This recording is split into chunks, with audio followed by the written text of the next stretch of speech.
White ko white kitchen na earlier na campo ubi to milk masculine to milk ma kiitska bata la ui usman en et ma patina sa ka ho white to chui white masculine So I'm Garry Gottfriedson. I want to announce that I have arrived here in the land of the Musqueam people with a good heart, with peace, and I want to also acknowledge the ancestors of the Musqueam people and all of the other people that have lived in this area before I begin to speak. If I don't do that, my ancestors might get angry at me, as well as the ancestors here, perhaps. But I do come in a good way, and it's a real honor to be able to have the opportunity to work with Celia and Randy on this book. My journey with Celia goes back to when I was like 15 years old. She was my high school teacher. My grade 10, 11, and 12 teacher. And like Paul Michel over here, I'm a bit of a storyteller, so I get to embellish stories as I see that they can be. Don't believe anything. So, but believe me when I tell you this story. I went to residential school in Kamloops for 5 years. Coming out of there, I really did not know how to read or write until I actually got into high school. I was the worst student ever in junior high and in the public school system. In fact, before I hit Celia's class, I skipped out of school, I think 65 days in 1 year. I did not like school. And the reason why I didn't like school is because I didn't know how to read. I didn't know how to write. I didn't understand anything. And it wasn't until I hit Celia's class that education started to make sense to me. She took a bit of an interest in me because we had a similar background. We're both from rodeo families. We're both horsemen people, and that was Celia was the first teacher that I'd ever met that actually had a background similar to me.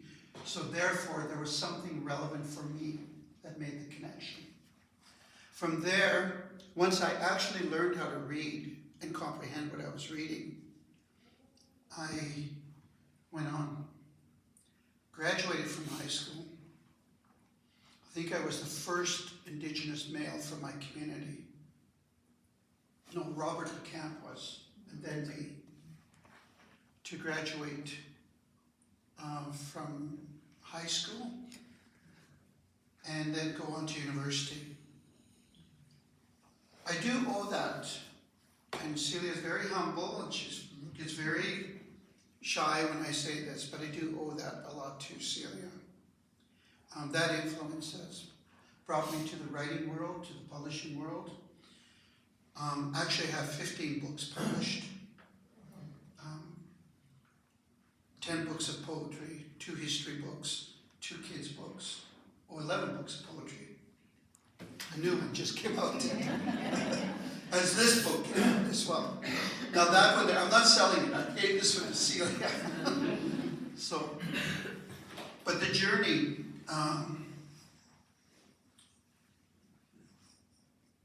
with this book is Celia sort of reeled me in, and we were talking about it. She asked me to write a prologue for it, and I thought, oh my God, what could I say that's going to make a difference? What could I say that would make any type of an impact? And the only thing that I could think about was my actual journey. But I also thought about the words of the people, and many of them I knew in this book.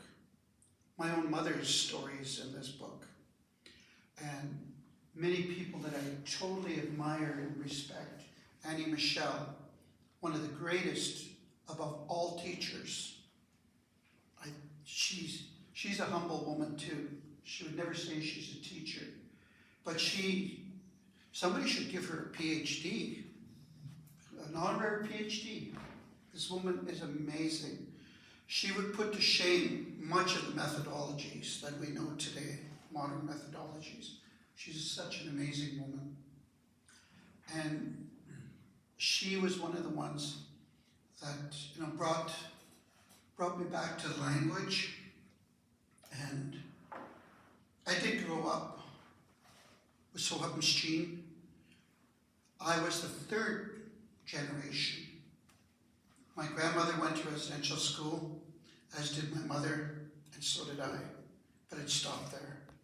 My children did not, and my grandchildren did not. They know nothing about it. They didn't even know I went to residential school until the 215 announcement. And they were shocked to find out that I was actually in that school, because my ex-wife and myself, we never talked about those things, and we never talked about it in my family. There was 13 in my family. 10 of us went to the residential school. The 3 oldest didn't. They lived, my parents, when the 3 older ones were born, they lived up in the mountains. They didn't come down. So they escaped the residential school. But the others, the rest of us did, from I guess it would be my 4th brother all the way down to my youngest. And I'll let Celia tell you the story about that, but I want to talk a little bit about the word itself. In Sohapmschin, which is my mother tongue, means we return to being human again. And I think that the title for this book is so fitting, because through this journey, this unbelievable journey, Joy Harjo, the American poet who is poet laureate in the US for 4 consecutive terms, said, "Who would believe our survival but those that were meant to survive?" And this is what this book is all about. And through that survival, it's our returning to becoming human again. It's the revival, it's the reinstatement of our language, the sounds from our lands, our songs, our dances, our knowledge of the land. In my area, my university is Sohapmchuluh, the land in which I come from. That's my university. Here, this is a white man's university, UBC, SFU, TRU, and so on and so on. But for us, everything that we know and everything that we need to know is in our land. That's my university. Sohapmchuluh.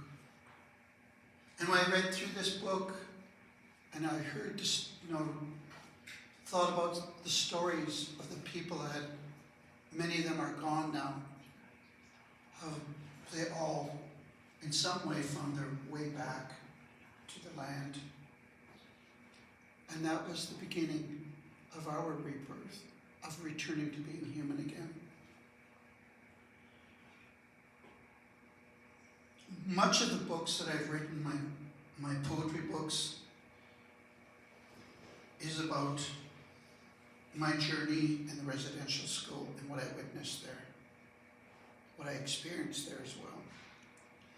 And so, when this book came out, as Randy said, it was groundbreaking, and it was shocking to many people, because the stories of what lived in this book were not believable, really, until the 215, when Canada was totally shocked. Now, in my home area, the Kamloops Indian Residential School, my community raised enough money only to be able to look at the 2 acres in which we found the 215 unmarked graves. The community members raised that money. We get no help from anywhere. We still have 169 more acres to look at there. And what's critical to think about that is that people like myself, like Randy, and every other person who went through residential school, we made it. We made it. We got through it. And we're doing things that are bringing back life within our community, returning to being human again. I'll let Celia talk a little bit more about that. And this book is timeless.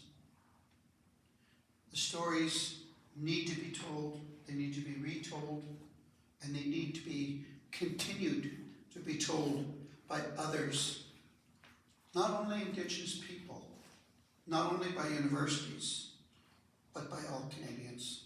That is what's going to make a difference.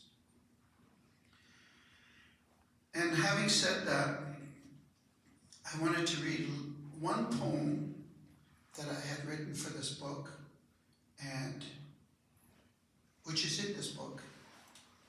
And I'll read that, and then I'll pass it back to our MC here. So this is called KIRS Curriculum. Teach the child domestic skills, like how to hate the opposite sex, like pruning a tree to blossom dysfunction, like planting a seed to sprout self-loathing, like learning the word of God on bent knees, pleasing a priest, like discovering death 215 times multiplied infinitely. So on that, I pass it back to our MC here.